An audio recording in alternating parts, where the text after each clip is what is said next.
Janvier 2021, le port île de la Réunion.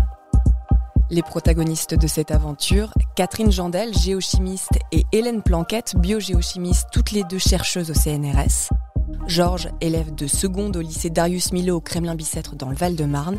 Et moi, Margot, journaliste. Catherine et Hélène partent 57 jours dans l'océan austral pour comprendre son rôle dans l'absorption du CO2. Nous revivons à travers leurs récits cette expédition forte en émotions. Plongeons vers les îles Kerguelen.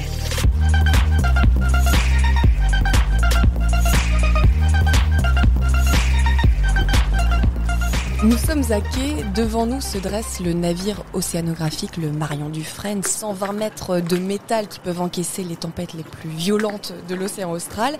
Mais pour le moment, on attend le feu vert pour pouvoir partir. En fait, on attend le résultat des tests Covid que nous avons mis en place sur le quai, au port, parce que ça fait 1 an qu'on est dans la pandémie Covid, 1 an qu'on jongle avec les confinements, 1 an qu'on ne sait pas si on va partir. Et là, on va embarquer 48 personnes à bord. Et les 48 personnes, on veut qu'elles n'aient pas le Covid. Donc, on a demandé on attend les résultats, mais on a un laboratoire de La Réunion qui est venu nous tester tous. Et on attend de savoir si on est tous free Covid. Ce serait dommage qu'après 3 ans de travail, ça tombe à l'eau pour un virus quand même. Parce que si jamais il y a un cas de Covid qui se déclare dans la semaine à venir, on rentre tous à quai. Et là, ce serait dramatique après 3 ans de préparation.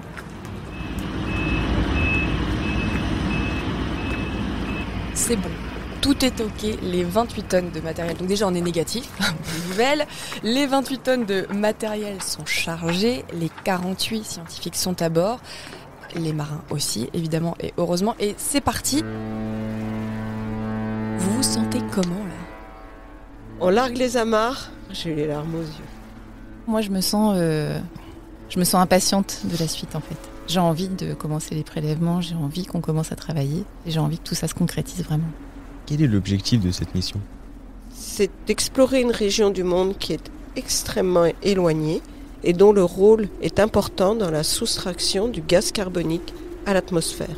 Sauf que ce rôle, on ne le comprend encore pas très bien parce qu'on manque de mesures, parce que c'est une des régions les moins explorées du monde.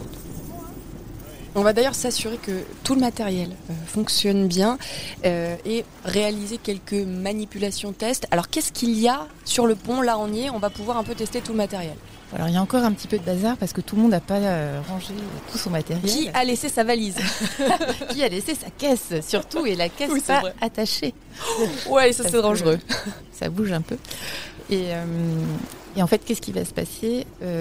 On va commencer par tester tous nos équipements. Donc, il y a des rosettes, des grosses structures en fer avec des bouteilles autour qui vont nous servir de prélèvement.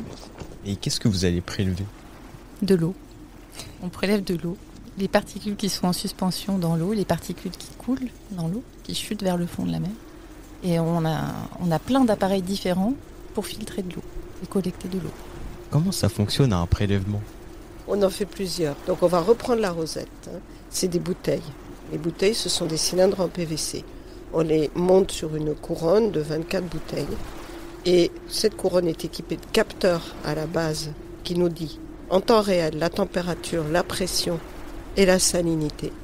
Et donc ça va nous permettre de savoir quand le matériel descend en profondeur, où on se trouve dans les tranches d'eau qui constituent l'eau de mer qui est en dessous de nous.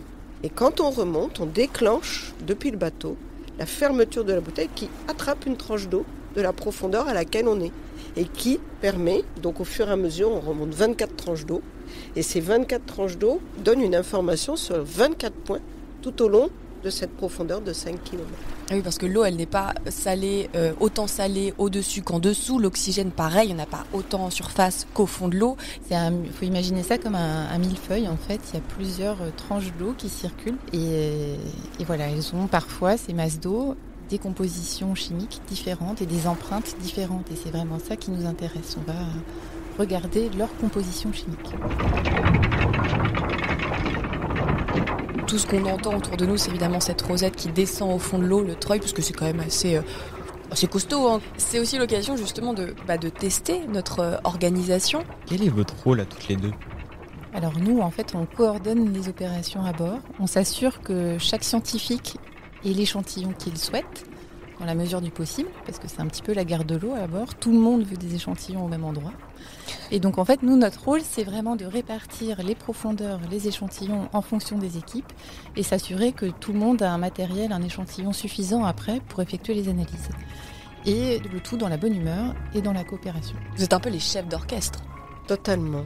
On est chef d'orchestre. Et avant chaque station, puisqu'on va faire un certain nombre de stations, on demande à nos collègues de venir exprimer leurs souhaits. Et donc, on écoute et on essaye d'arranger les volumes d'eau qui vont venir en fonction des souhaits des uns et des autres. Et vous faites quoi sur le pont ? En tant que chef de mission, on a plusieurs rôles. Vérifier que tout se passe bien, c'est-à-dire le déploiement des appareils, parce qu'on a parlé de la rosette. On a 2 types de rosettes. Vous mettez la pression aux marins, en fait, c'est ça ? Alors, ouais, mais pas vraiment, parce qu'en fait, ils ont très très vite compris nos enjeux. Et à qui ils avaient affaire ? On interagit tous les jours à 17h avec eux pour justement parler de la programmation de la nuit qui vient, du lendemain. Et donc on va avoir un équipage qui est quand même très très professionnel. Alors une fois le matériel remonté à bord, il faut traiter les données, les échantillons dans le labo, parce que oui, il y a évidemment un labo dans un navire océanographique. Il ressemble à quoi ce labo ? Alors il y a plein de laboratoires différents à bord. Il y a 15 à bord. Et donc chaque laboratoire a ses spécificités. Il y en a, on peut rentrer comme ça, on est habillé avec les chaussures de sécurité, on peut aller filtrer limite main nue et récolter nos échantillons.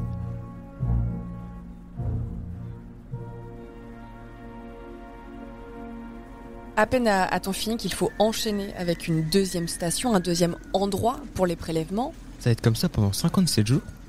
Dors quand ? On dort pas beaucoup. Alors là, oui, on dort vraiment pas beaucoup. C'est parce que d'ailleurs, il y a beaucoup de bruit là. Cette nuit, ça s'arrête ou ce bruit constant, il sera toujours là ? Ah, il y aura du bruit tout le temps. Plein de bruits différents. Il y a le bruit du moteur qui fait vibrer toutes les cloisons du bateau. Même dans nos cabines, quand on dort, en fait, il y a tout qui vibre autour.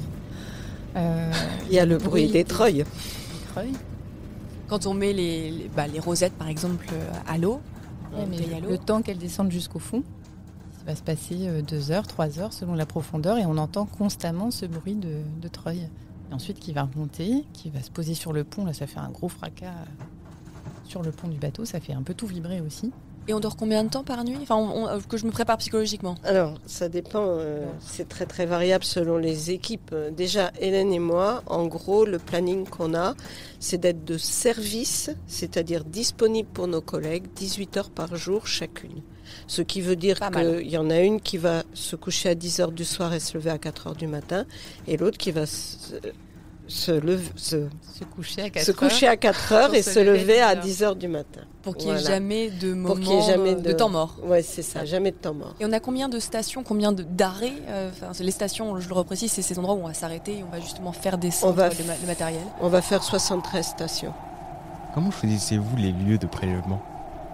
Alors ça dépend à quelle question scientifique on veut répondre. Et on va s'intéresser à plusieurs choses pendant cette campagne.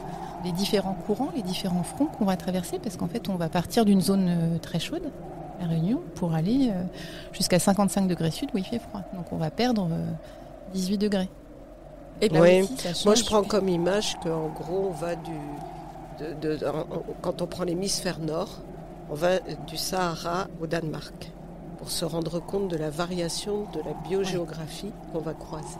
D'où aussi les valises bien chargées. Oui. Parce qu'on était à La Réunion, il faisait 30 degrés et là, 25, là, on va commencer à faire un peu froid. Précautionneusement envoyé notre matériel chaud dans les caisses, parce qu'autrement, on serait vraiment parti avec beaucoup trop de valises. Mais pour les prélèvements, il faut dire aussi que vous êtes, sur le navire, mais il y a aussi une équipe à terre, en tout cas une océanographe, Julie D, justement, qui a un peu regardé où est-ce qu'on pouvait faire les lieux propices pour prélever. Julie, en fait, elle nous envoie, quand on a assez de bande passante pour recevoir son mail, des cartes qui nous indiquent où se trouvent les floraisons de phytoplancton. Donc ça a été regardé par un satellite. Elle nous indique aussi les sorties de modèles qui nous montrent aussi les courants marins et des mesures d'altimétrie en fait, donc de la hauteur de l'eau, qui nous montrent aussi là où sont positionnés les courants. Et comme ça, ça nous permet, on discute à bord, on regarde là où on peut vraiment mettre notre point de prélèvement.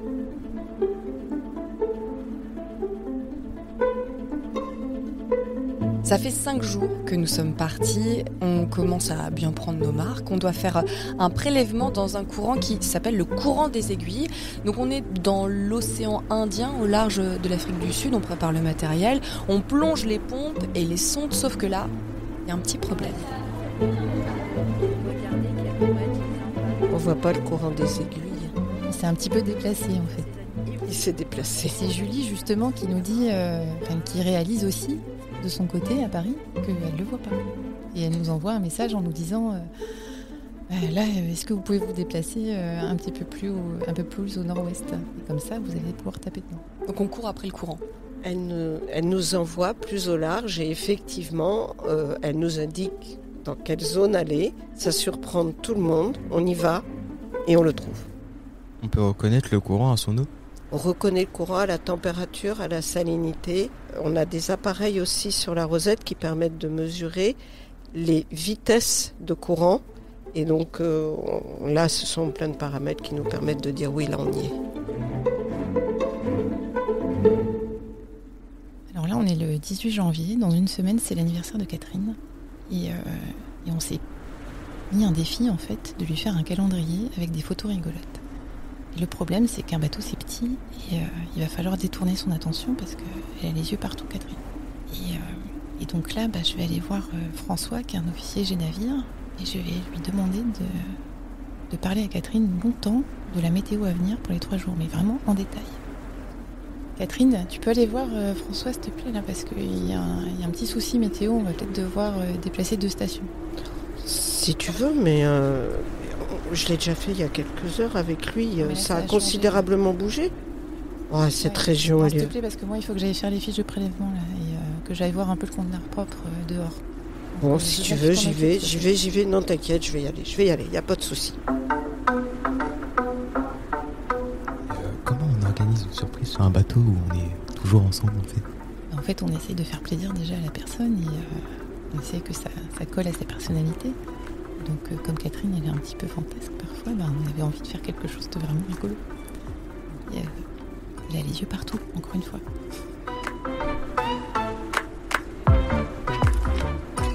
Alors en fait, on emmène Catherine dans la salle de conférence, la salle où on se réunit d'habitude pour parler de sujets très sérieux, les premiers résultats ou les prochaines stations.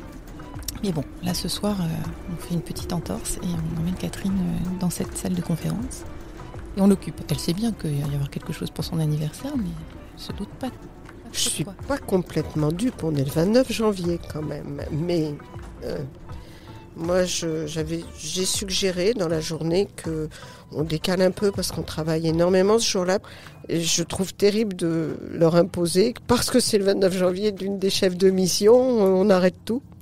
Mais ils sont très têtus. Et moi, en fait, je m'occupe que l'équipe pompe relève les pompes le plus vite possible, en fait, pour qu'on ait une petite fenêtre de 3/4 d'heure pour fêter l'anniversaire de Catherine.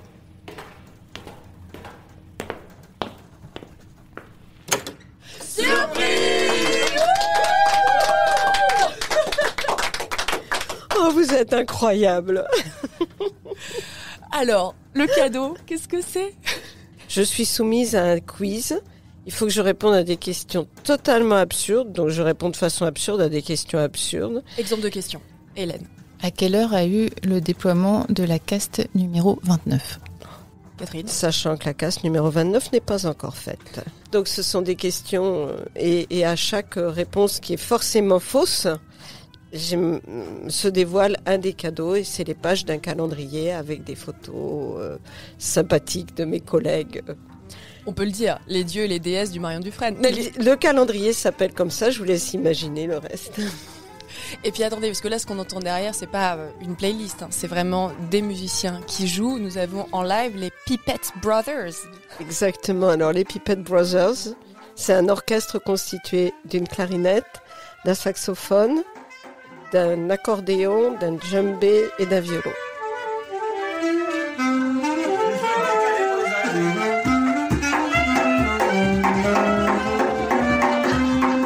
Au total, ce sont quand même 12 anniversaires qui seront célébrés à bord, des moments de convivialité, de détente hyper importants parce que sur 57 jours de campagne scientifique, il n'y a pas beaucoup de répit.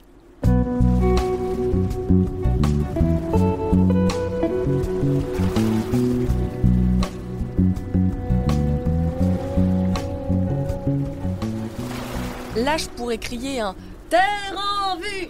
Mais je crois que c'est un petit peu désuet, donc je vais m'abstenir. C'est la première fois qu'on voit la Terre depuis 2 semaines.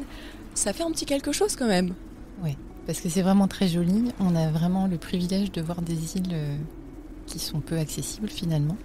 Et donc la première fois que moi je les vois, je me dis, voilà, la chance de voir ça. Qu'est-ce que c'est comme terre que nous avons devant les yeux ?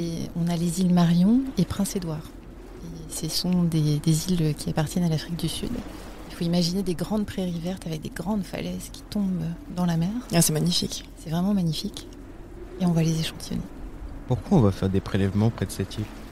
Parce que justement, en fait, ces îles, elles libèrent des éléments nutritifs qui sont importants pour le phytoplancton, les microalgues à la surface.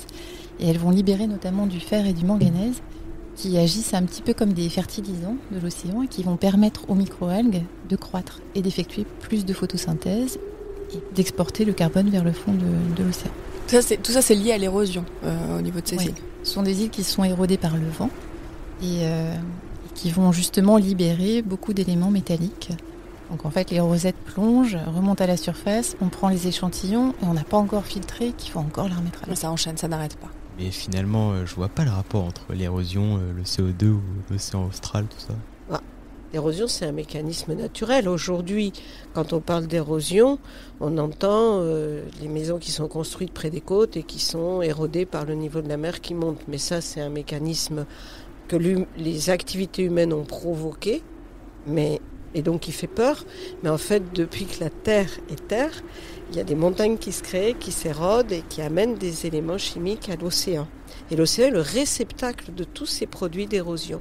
Et quand on est, comme Hélène l'explique, à proximité d'une île, on va pouvoir, au milieu de la mer, tester l'effet de l'érosion qui amène des éléments chimiques, ce qu'elle a dit. Et ces éléments chimiques sont essentiels au développement des petites algues qui sont dans la mer. Donc s'il n'y a pas l'érosion, il n'y a pas d'apport d'éléments nutritifs. S'il n'y a pas d'apport d'éléments nutritifs, il y a moins de développement d'algues dans la mer. Et c'est comme un fertilisant naturel pour ces algues. Et ces algues, c'est la photosynthèse. Oui, en fait, les algues, pour croître, elles ont besoin d'éléments nutritifs, comme les plantes sur la Terre. Elles ont besoin de nitrates, silicates, phosphates. Et elles ont besoin de vitamines. Et c'est le cas du fer, du manganèse. Et elles ont vraiment besoin du fer pour transporter l'oxygène dans leurs cellules phytoplanctoniques. Et si elles manquent de fer, elles ne poussent pas, les algues.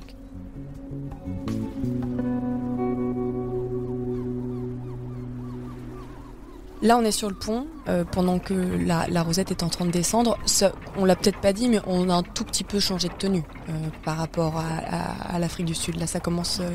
il fait un petit peu plus frais. Dans l'océan austral, en une journée, on traverse 3 zones de front qui nous font passer l'eau de mer de 19 à 12, à 14 et puis à 12 et puis à 4 degrés. Et en fait, là aussi, l'atmosphère devient de plus en plus froide. Oui, c'est parce que ça souffle. On démarre la journée en t-shirt, on l'a fini en parka, mais bien couvert. Alors tout à l'heure, on a mis à l'eau la fameuse rosette propre. Elle remonte. Pourquoi on l'appelle propre ? Parce qu'en fait, cette rosette, elle nous permet d'effectuer des prélèvements propres, donc sans contamination du fer. Et donc, c'est des bouteilles qui sont un petit peu particulières. Il n'y a aucun élément métallique qui compose cette bouteille. Et donc, une fois n'est pas coutume, Hélène, c'est vous qui allez vous occuper des échantillons pour que vos équipes dorment un petit peu aussi, quand même. Pour cette eau-là, vous l'avez dit, faut en prendre soin, il y a une tenue particulière. Oui, parce qu'en fait, ça fait déjà 24 heures qu'ils travaillent. Et donc, il va falloir qu'ils aillent se reposer un petit peu. Donc, je dis à Corentin et Elena, allez, moi je vais prendre la suite si vous voulez, pour 3 heures. Et donc, j'ouvre la porte du confort. Je me tiens sur le côté là parce que ça bouge un petit peu et j'enfile ma tenue de cosmonaute, ma combinaison.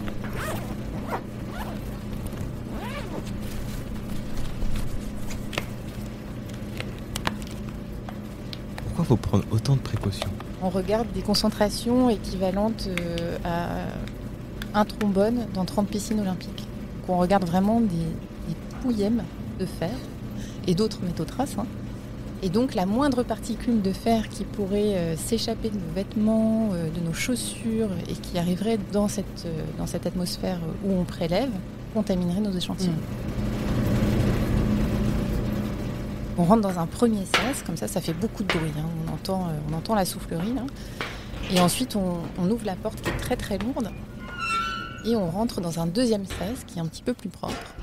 Et là, on va pouvoir commencer à filtrer notre eau de mer qui est revenue avec la rosette propre.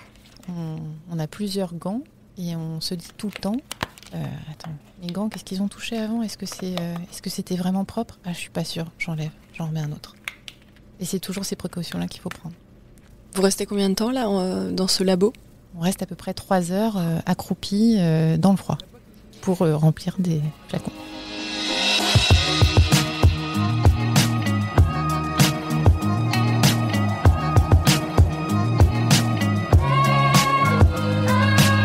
Le travail est toujours aussi intense, mais le paysage est lui aussi toujours époustouflant. On se dirige vers l'île de Heard, qui est, faut le dire, assez spectaculaire. Ça fait donc 1 mois et demi, un gros mois qu'on est en mer. Et on arrive un matin, elle est totalement prise dans le brouillard. Il y a une tempête, on est abrité derrière l'île parce qu'on s'est un peu réfugié derrière l'île parce que le vent est extrêmement fort, les vagues aussi, et à l'abri de l'île, il y a au moins un petit peu moins de vagues. Il y a toujours énormément de vent, mais moins de vagues. Et ce brouillard.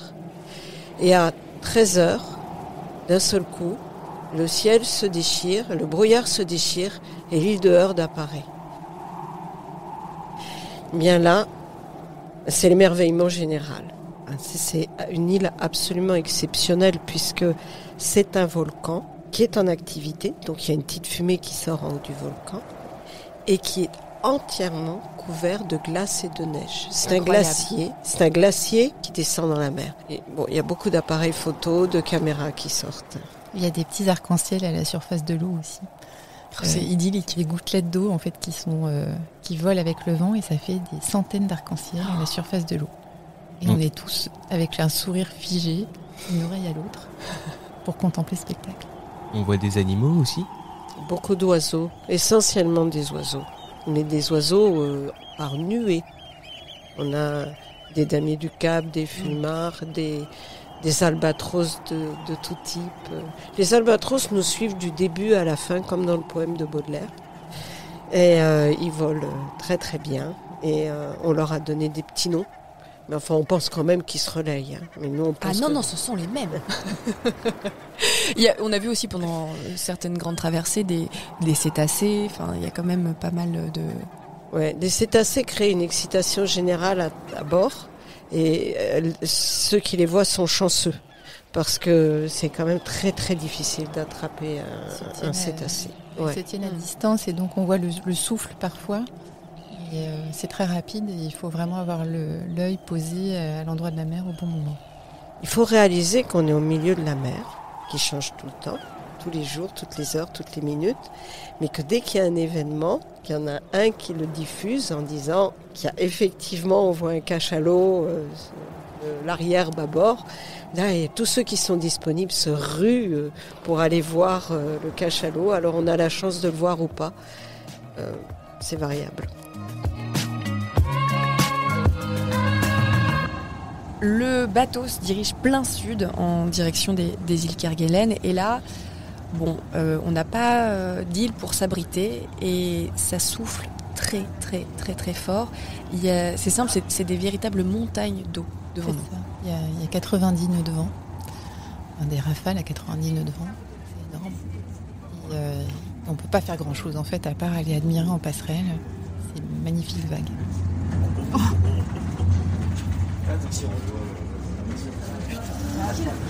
Des vagues, il y en a une qui a été enregistrée à 18 mètres. 18 mètres. En fait, l'enregistrement est un appareil qu'on a à bord et il a enregistré la latitude du bateau, c'est-à-dire ce qu'il a fait entre le plus haut et le plus bas. Et comme il monte au-dessus des vagues et qu'il s'enfourne quand il redescend, lui, il a fait 25 mètres de différence, ce qui fait comme si on était dans un manège, mais on n'était pas dans un manège, on était vraiment à bord. Et donc dans ces cas-là... Et en fait, on ne peut pas dormir. Mais comment vous faites pour travailler dans ces conditions ? On ne peut pas travailler dans ces conditions-là. Enfin, on peut regarder les cartes météo, on peut regarder les données, on peut essayer de se dire, bon, quand ce sera passé, où est-ce qu'on va aller ? Et on peut mettre aucun appareil à l'eau. Oui, c'est ça, on a combien là ? Donc on a une annonce, tôt le matin à 7h. Ça nous fait tous rire parce qu'on est quand même coincés dans nos cabines ou à la passerelle en train de regarder ce qui se passe, mais on n'a pas du tout l'intention d'aller travailler. Et il nous dit que c'est pas opportun d'aller dehors pour déployer nos appareils. Oh, mais il connaît bien les chercheurs, les scientifiques. Vous avez quand même, quand vous avez quelque chose en tête... Ça fait quand même... on n'aurait pas eu d'équipage pour le faire. Donc... C'est normal que la coque bouge un peu ? Oui. Oui, il vaut mieux, parce que si le bateau est trop rigide, en fait, il va casser. Donc en fait, là, on voit l'avant du navire et on voit qu'il se tord un petit peu à chaque fois que le navire enfourne une vague. Et c'est assez impressionnant. Et on entend, quand on descend sur une vague et qu'on est à l'intérieur, on entend et on sent la coque qui fait don, don, don. Et en fait, ça signifie qu'il est en train d'épouser la mer et non pas... en fait, c'est sa souplesse qu'on entend.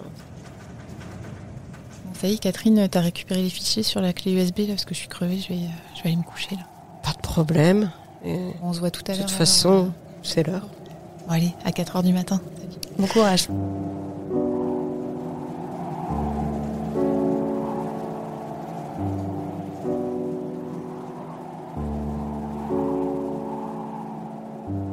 Je suis à peu près toute seule dans le PC scientifique. C'est assez calme. La mer s'est calmée. Il est 2h du matin. Et on a un collègue qui passe et qui dit « Oh, ça serait une nuit à aurore australe ». Et 10 minutes plus tard, on en a un autre qui rentre en fonçant dans le PC scientifique. Je suis encore toute seule. Et qui dit « Aurore australe à l'extérieur ».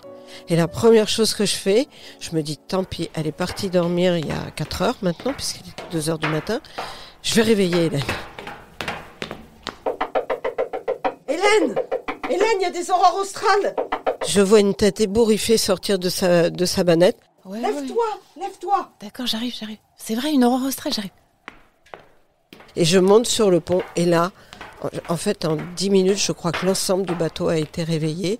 Et on est tous à crier de joie. Et en fait, il y a certains endroits du bateau où justement, il y a plein de gens qui crient, qui sont heureux, mais qui rient vraiment comme des enfants. Et il y en a d'autres, en fait, qui restent silencieux et qui s'isolent un petit peu sur le pont et qui sont fascinés, en fait, par ces rideaux verts et cette danse, en fait, de lumière qui ondule un peu partout. Je suis devant les aurores australes, je suis dans la catégorie des enfants émerveillés qui crient. Et moi, je suis catégorie calme.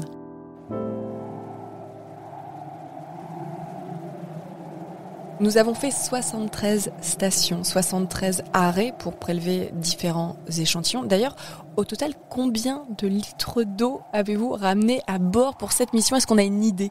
30 tonnes d'eau filtrée. Ah, pas mal. Alors, je change complètement de sujet, mais là, on les voit qui se dessinent au loin, les îles Kerguelen. Alors, c'est notre point de chute. Enfin, évidemment, on va revenir à la Réunion quand même, mais c'est l'étape ultime, les îles Kerguelen. Vous vous sentez comment, là ? En plus, on avait la chance d'arriver très tôt le matin au lever du soleil. Royal. Et il y a des couleurs rouges, oranges autour de nous, même un peu violettes. Et on va enfin voir la base de Kerguelen et rencontrer d'autres humains que nous. Ah, on va débarquer ? Ouais, mais par contre, pas tous en même temps.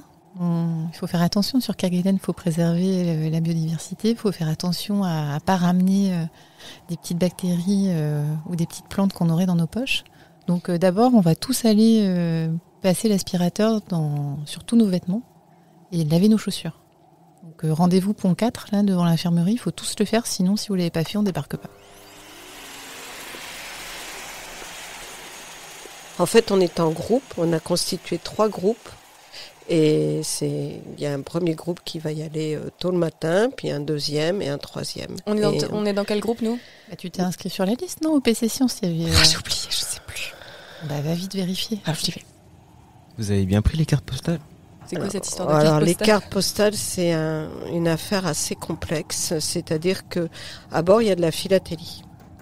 Et donc, les collectionneurs de timbres, qui sont des philatélistes, aiment beaucoup les timbres des terres australes parce que ce sont des timbres exceptionnels. Le courrier est posté à bord ou il est posté sur l'île de Kerguelen ou sur l'île de Crozet. Enfin. Et donc, on reçoit, avant de partir, des enveloppes. Des gens qu'on ne connaît pas. C'est De gens qu'on ne connaît pas. Le commandant en reçoit. Au total, il y a à peu près 500 enveloppes. Elles sont pré-timbrées par les gens qui les ont envoyées. Mais nous, ce qu'il faut qu'on fasse, c'est qu'on les signe, qu'on mette notre tampon de chef de mission, mais aussi plein de tampons, le tampon du commandant, la signature du commandant.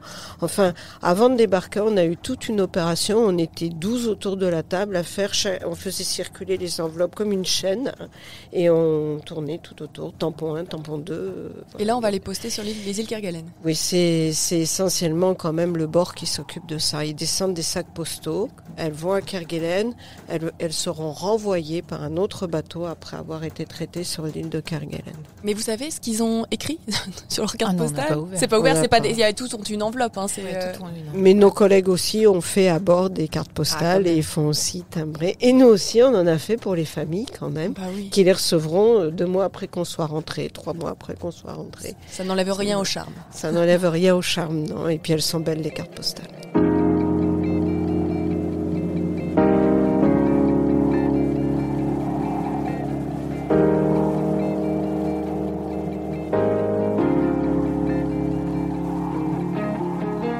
On va partir le long de la côte, on voit des éléphants de mer, on voit des manchots, on voit du lichen, de l'herbe, mais très peu d'herbe. C'est quand même c'est de la tourbe, la terre de Kerguelen. Donc en fait, et on est fasciné parce qu'on déjà on marche et on marche avec un guide, on marche entre nous, on parle pas beaucoup et chaque pas, il y a quelque chose de merveilleux à voir. Il fait plutôt très beau. Et ce qui est une chance quand même sur les îles de Kerguelen. On a de la chance. Les suivants n'auront pas la même. Nous, on n'a pas eu la pluie, mais nous, on a eu le soleil. Surtout que l'autre petit nom des îles de Kerguelen, c'est quand même les îles de la Désolation. Donc ça... Ouais, en fait, on a le temps en 3 heures d'aller voir... de marcher un petit peu et d'aller à travers des souilles à éléphants de mer, prendre un chemin, rejoindre une petite pointe et puis une plage sur laquelle on voit encore des éléphants de mer et des manchots et ça nous remplit les yeux et le cœur.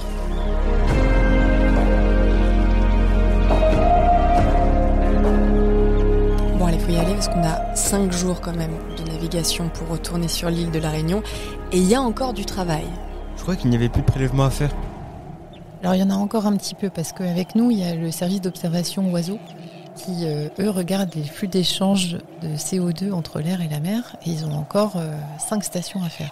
Et puis il faut dire que vous avez quand même du mal à vous arrêter. D'ailleurs, c'est mal connaître les chercheurs. Voilà, et ça fait partie aussi de votre travail de leur dire stop, on arrête tout, c'est fini, on range, on remballe. C'est très difficile en fait, ils veulent prélever jusqu'au dernier moment. Depuis le début, on dit qu'il y a la guerre de l'eau et la guerre de l'eau, c'est jusqu'au bout.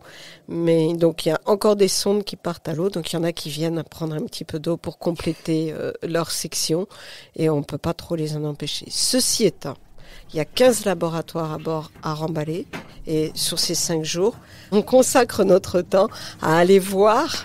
Alors, on est aussi un petit peu avec l'équipage qui nous dit alors ça en est où le remballage là. Alors les 2 chefs de mission, on va voir les équipes et on dit vous en êtes où et on voit bien que ça avance pas toujours au rythme auquel on voudrait que ça avance. Est-ce qu'il y a un peu le bad cop et good cop entre vous pour justement fliquer vos équipes ? Non, en fait, on a 2 choses à faire. On a le rapport de mission, donc c'est-à-dire consigner toutes les activités qui ont été effectuées à bord. Et donc, on demande à chaque responsable d'équipe de nous écrire quelques pages avec la liste totale de leurs échantillons. Donc, on est tout le temps en train d'aller leur dire allez, s'il vous plaît, ouais, voilà. Oh. Et aussi de ranger leurs caisses et de nous dire écoute, moi j'ai 20 caisses, elles pèsent 25 kilos chacune, elles ont tant de dimensions, il faut que ça parte vite à Toulouse par avion. Ou alors, moi, faudrait que ça parte en conteneur à moins 20 degrés, parce que par avion, c'est trop cher. Je me suis trompée. Est-ce que tu pourrais arranger un retour par conteneur ? En gros, sur cette dernière semaine, on a retrouvé un rythme de sommeil normal, toutes les deux, puisqu'il n'y a quand même plus ce rythme de station. Mais moi, je suis sur le rapport de mission. J'embête les gens pour qu'ils viennent m'écrire des petits bouts de machin qu'on met en forme. Et Hélène, elle est sur le colisage, ce qu'on appelle le colisage et la logistique. On s'est un petit peu distribué les tâches comme ça parce que ça permet d'être plus efficace, tout simplement.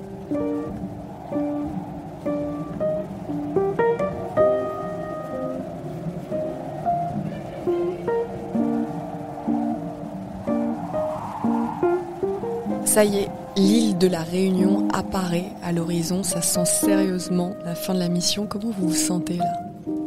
Alors moi, je retiens mes larmes parce que c'est la fin d'une très très belle aventure humaine et scientifique. Et il y a une partie de moi qui a envie de vite retrouver les miens, mais il y a une autre partie qui aimerait bien repartir tout de suite. Et moi, je retiens pas vraiment mes larmes parce que c'est ma dernière mission en mer puisque je suis pas très loin de la retraite. En fait, j'ai aucune envie de débarquer. Aucune. Qu'est-ce qu'on retient scientifiquement et humainement de cette mission ? L'océan austral, on l'a dit au début, c'était pour voir quel était son rôle dans la pompe à carbone. L'océan austral, en fait, on n'a pas encore tout analysé. Et donc ces échantillons, ils vont nous permettre vraiment de mieux comprendre la circulation des éléments nutritifs, comment ils influencent les écosystèmes. Et donc ça va encore nous occuper pendant au moins 5 ou 6 ans. Donc scientifiquement, ça va être très très riche. Il va falloir confronter nos résultats, les interpréter ensemble, et ça va donner lieu à plein de réunions dans le futur. Et j'ai vraiment hâte de pouvoir discuter avec tous nos collègues là, des interprétations qu'on peut en faire. Et humainement, j'ai rencontré des gens formidables, des gens qui m'ont fait voir la vie un petit peu différemment parfois, beaucoup de solidarité entre nous, beaucoup de coopération, et je suis ravie qu'avec Catherine on se soit si bien entendu pendant tous ces jours de travail intense, parce que c'est pas forcément facile de s'entendre aussi bien quand on dort 3 à 4 heures par jour. Effectivement. C'est une campagne qui nous a énormément fatigués parce qu'on a énormément donné, et en même temps, elle a passé vite. Les gens avec lesquels on a travaillé à bord sont absolument exceptionnels. Hélène est quelqu'un d'exceptionnel. Et en fait, j'ai eu énormément de bonheur sur cette campagne en mer, même s'il y a des moments où on était fatigués. Ah oui. Des moments où on a des collègues qui viennent un peu chouiner parce qu'ils veulent un échantillon, machin, etc. Mais on y est toujours arrivé, et c'est souvent qu'ils sont venus nous dire « Mais comment vous faites pour rester zen ? Comment vous faites pour rester aussi calme, toutes les deux ?» Et je crois que c'est parce qu'on a vraiment réussi toutes les deux à se comprendre et à se partager le travail avec sérénité et cohérence, et on peut dire intelligence humaine, quoi. Voilà. Et en fait, je trouve que le plus beau compliment qu'on nous ait fait, c'est on pose une question à toi ou Catherine, finalement, on a la même réponse. Et ça, c'est vraiment rassurant. Tout à la fin, nos collègues nous ont fait la surprise de nous faire venir dans la fameuse salle des conférences, et on est entré dans le noir. Et d'un seul coup, ils ont applaudi pendant, je sais pas, au moins 10 minutes à peu près. Non, encore. On pleurait. On pleurait, ouais.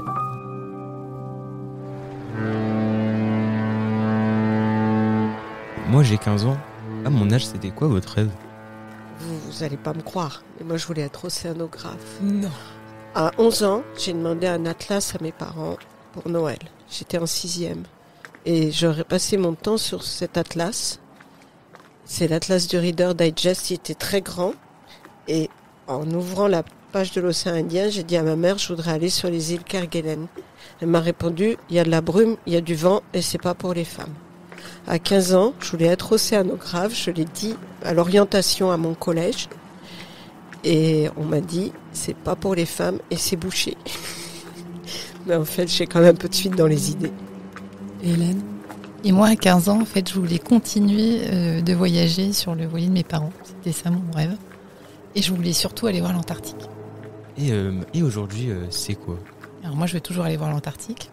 Et sinon, plus large échelle, j'aimerais bien qu'on arrête de regarder le monde à travers un écran, en fait. Et que quand on voit quelque chose de beau, qu'au lieu de dégainer son téléphone pour prendre la photo, etc., qu'on se dise « Attends, je regarde, je savoure un peu ce qui m'entoure. » là. Aujourd'hui, moi, ce que je voudrais, c'est que les gens réalisent qu'on vit sur une planète absolument unique et qu'on prenne la mesure de sa fragilité. Et c'est notre métier, en fait, d'alerter là-dessus. Mais en fait, on n'en a pas beaucoup parlé parce qu'on n'a pas les résultats. Mais les résultats globaux qu'on a sur le fonctionnement de l'océan, c'est pas du tout solide, un océan, même si c'est immense. Et donc il faut vraiment... aujourd'hui, c'est réaliser à quel point notre planète est fragile et combien il faut la protéger, parce que de la planète dépend notre existence.